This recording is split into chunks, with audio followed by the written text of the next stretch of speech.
When I spotted my sister Emily at the airport, she raised an eyebrow and quipped, "I wish you'd come to my wedding." Her voice dripped with sarcasm, and I knew there was more to her words. Emily had claimed to be pregnant with my husband Bob's child and had subsequently taken him away from me. She must have felt on top of the world, being married to a pilot. Moreover, she had snatched him from me after we had quarreled while living together. Her sense of superiority must have been overwhelming.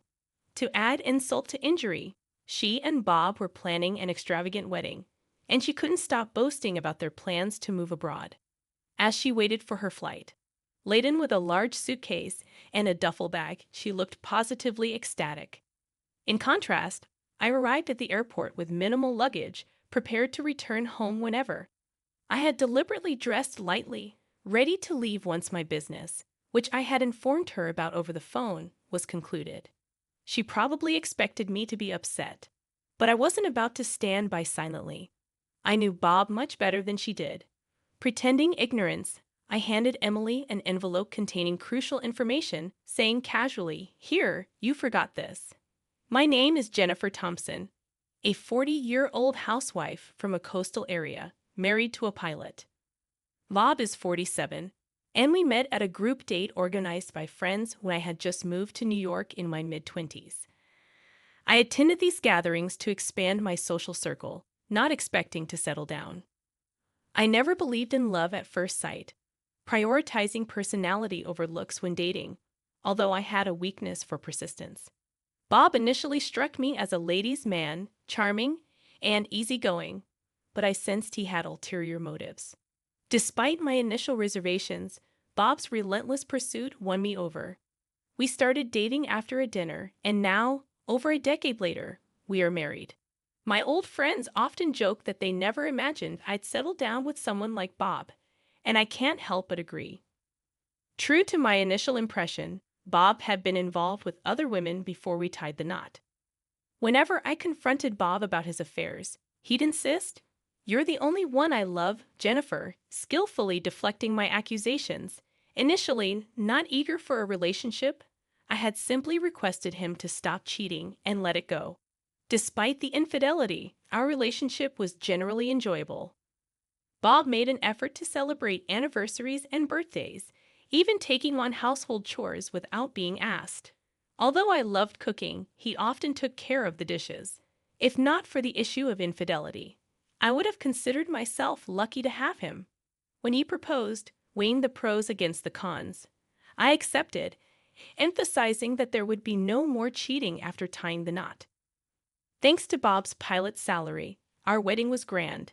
He spared no expense, getting me the expensive dresses I desired, and the food and cake were top-notch. It was a luxurious celebration, leaving my family overjoyed and me incredibly happy. My sister Emily, looking at me in my glamorous dress, expressed her jealousy as her dreams of a grand wedding grew. However, not many years after this joyous occasion, Bob resumed his infidelity.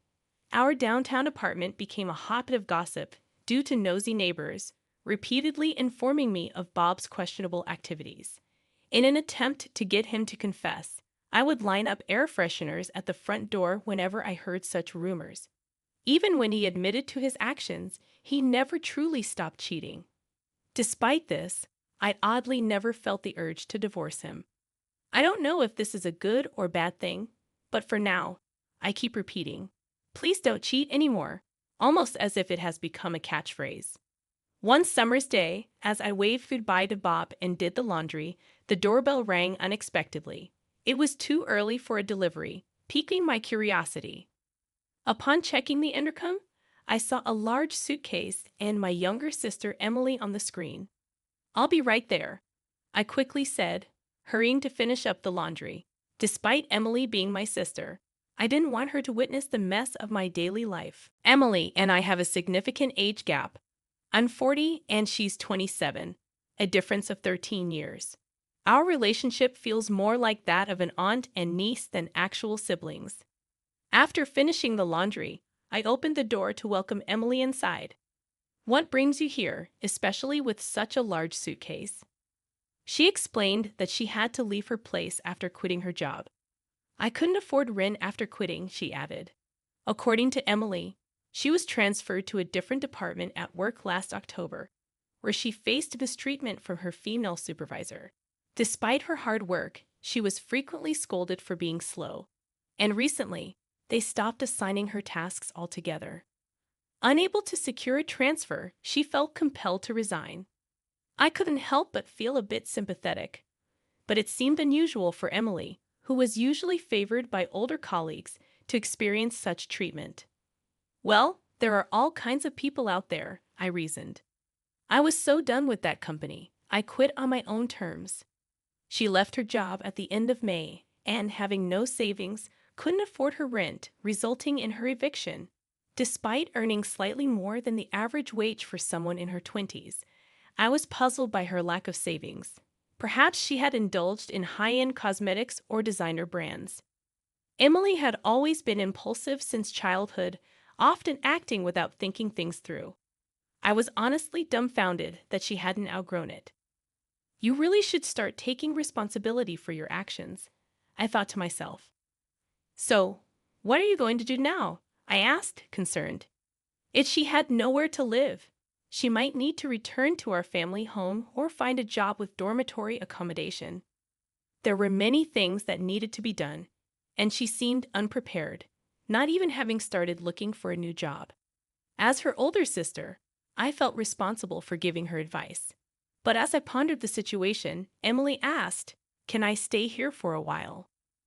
The thought of living with my younger sister at this age never crossed my mind, and I was quite taken aback. Certainly, staying in this house would allow her to remain in the city without having to return to our family home, where she would face our parents' questions and more. If Emily wanted to continue her life in New York, staying away from our hometown seemed like the most logical choice. However, it wasn't solely my decision to make. I had to wait for Bob to return. Let's discuss it with Bob first. Thanks, I replied to Emily. Honestly, I wish she would try to sort things out on her own for once. When Bob returned and heard Emily's story, he agreed without hesitation. Despite my reservations, I swallowed my words, feeling I had to accept it since Bob was on board. I decided to let Emily use the guest room meant for unexpected visitors and led her there. Thus began life for the three of us, myself, Bob, and Emily. Even though Emily was staying with us, she willingly helped with meals and house chores. However, oddly enough, she made no apparent efforts to find a new job. It became problematic if she thought she could live with us indefinitely, with no savings of her own, as it would mean Bob and I would have to support her financially. I wondered if I was being too harsh for wanting her to get on her feet sooner.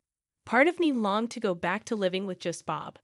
Whenever I asked Emily if she had found a job yet, she gave vague answers. When Bob was away for work, my once free time started feeling increasingly intruded by Emily's presence.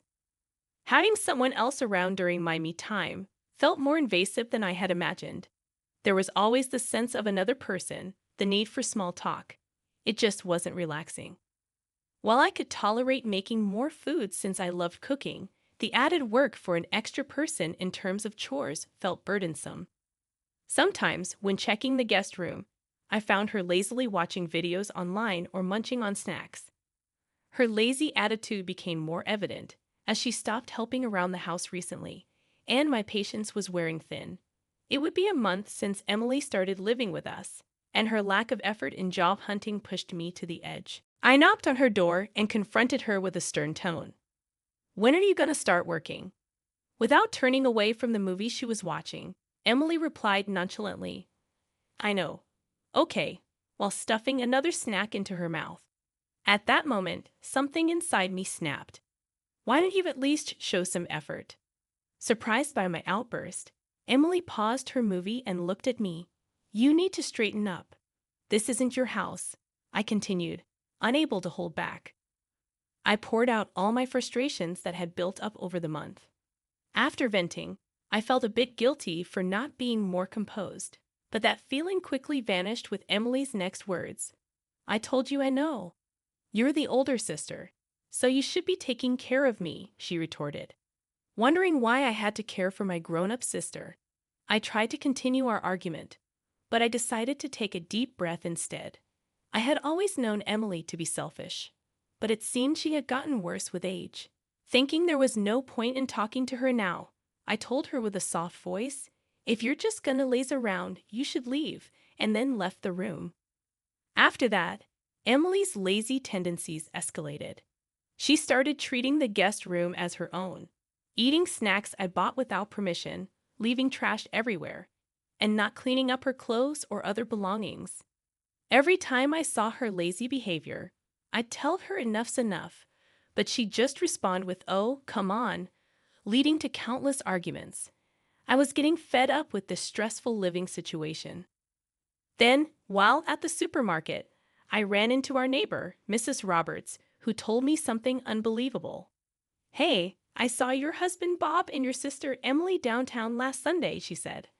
I found it odd to hear that Emily went out, but as I waited for Mrs. Roberts to continue, she leaned in closer and whispered, "They seemed really close." As I was wondering why someone would pay such close attention, Mrs. Roberts spoke a shocking statement. "I think they might be involved in a romantic relationship." Initially, I thought to take the gossip-loving Mrs. Roberts' words with a grain of salt, but the certainty in her voice was unsettling. For the moment, I brushed it off with a smile, saying, "Thank you for letting me know," and parted ways with her. Regardless of Bob being a philanderer, he should know better than to get involved with his wife's sister. Although I wanted to take it with a grain of salt, the certainty in her voice bothered me. Some days later, while getting the mail, another neighbor, Mrs. Smith, mentioned, "Bob and Emily were out yesterday. It seems that your husband and your sister went for a drive. They seem to get along really well." Unlike Mrs. Roberts, Mrs. Smith didn't seem interested in probing into a romantic relationship between them, but rather wanted to discuss the warmth of family ties. She wore a gentle smile on her face. "Yesterday, I was out meeting a friend, and Bob was typically at work, so Emily should have been home alone." However, Mrs. Smith must have recognized Bob's car and probably did witness them together. I thanked Mrs. Smith briefly and quickly returned to my room. I called the two of them to the living room, took a deep breath, and calmly asked, "Did you two go out together yesterday?" Bob, without showing any sign of embarrassment, simply responded, "Yeah, we did. I took Emily to the job center." "You wanted Jennifer to start working soon, didn't you?" Following Bob's comment, Emily added in a matching tone, "Yeah, he just gave me a ride." I decided not to press the issue further and brought up what Mrs. Roberts had mentioned. "By the way, a neighbor mentioned you two seem quite close. Is that so?" Hearing that, Bob crossed his arms and replied, "What's that about? She's my wife's sister. Of course, I'd be kind to her." He then showed a somewhat annoyed attitude and asked, "Is that all?" before retreating to his own room. Casting a quick glance towards Emily, she awkwardly turned her face away and headed back to her guest room. I felt something was off, but I couldn't gather any further information from them. Days went by, and I had to endure Emily's lazy attitude, who showed no interest in finding a job and seemed too comfortable in our home. Getting tired of arguing with her and urging her to work, I kept our conversations minimal and tried not to interact much. I wonder if everything seemed calm on the surface. After about 2 years, while I was preparing to go shopping in my room, Emily suddenly called me to the living room. She looked somewhat proud, and I thought she was about to announce her new job. Instead, she had me sit on the sofa and drop the bombshell. "I'm pregnant." Confused, I asked, "Pregnant? What do you mean?" She replied confidently, "I mean I'm carrying Bob's child."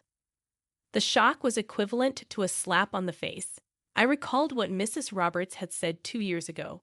I couldn't believe my sister and my husband had an affair. Seeing my disturbed face, a smug Emily added, "Bob said he'll marry me." She then looked down on me triumphantly and declared, "Bob is mine." That evening, when Bob returned, I demanded an explanation. He showed sincere apology and expressed his desire to raise the child. A part of me wished for a denial, but Bob's response confirmed the bitter truth, and I struggled to accept it. That night, I couldn't stop pondering our next steps. Feeling that tomorrow's me might have an answer, I decided to sleep early. The next day, waking up early, I started browsing on my computer. I researched the possible settlement I could claim in case of divorce due to their betrayal and about the apartment we had purchased together. The mere idea of him being with another woman was intolerable, let alone getting my sister pregnant.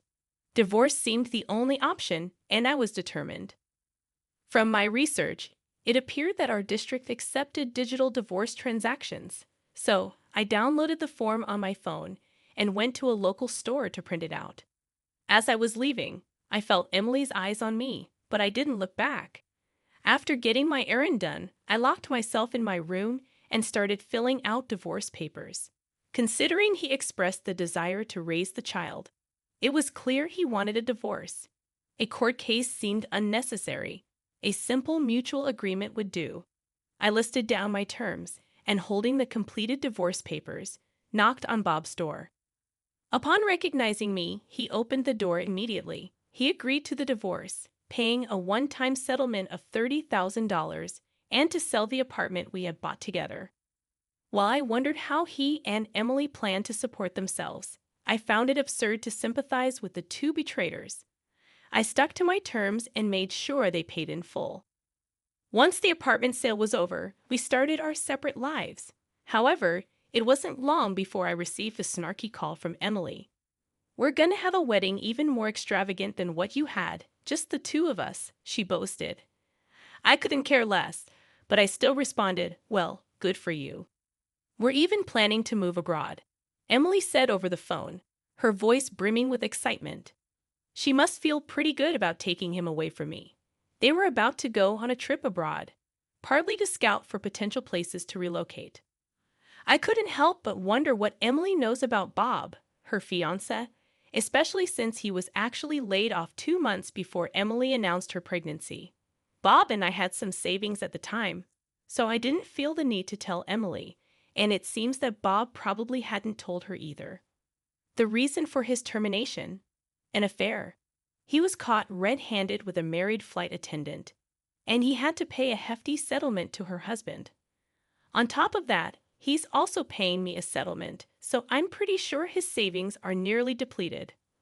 Life is unpredictable, and my decision to let things slide may just come back to haunt Emily and Bob. Emily, in her ignorance, keeps gloating on the phone. When she tells me they're leaving for a trip abroad the day after tomorrow, I say, "All right, I'll drop off some luggage you left behind," and hang up. On the day of their departure, I make my way to the airport, looking for Emily.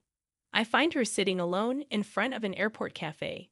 As soon as she sees me, she says, "Jennifer, why didn't you come to my wedding?" Her voice tinged with spite. Ignoring her, I get straight to the point. "Here, this is from Bob," I say, handing her an envelope.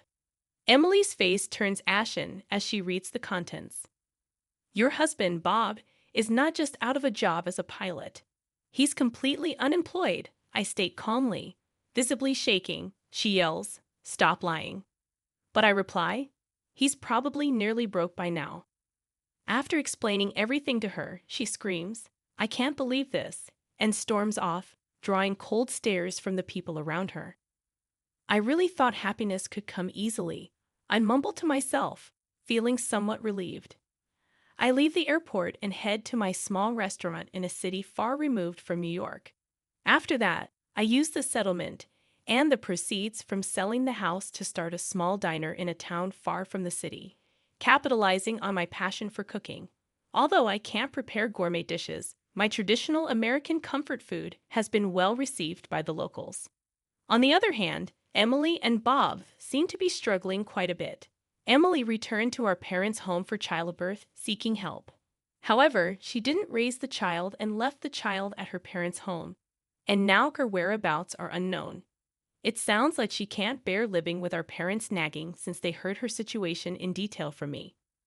Bob, denied access by my parents and unable to find work, still insists on paying child support. Whether she's lost touch with reality or genuinely cares about the child, her future seems fraught with challenges. It's uncertain if they're still together, But Bob hasn't yet met the child my parents are raising. Ironically, Bob had divorced me because he wanted kids. I decided to steer clear of irresponsible people like them.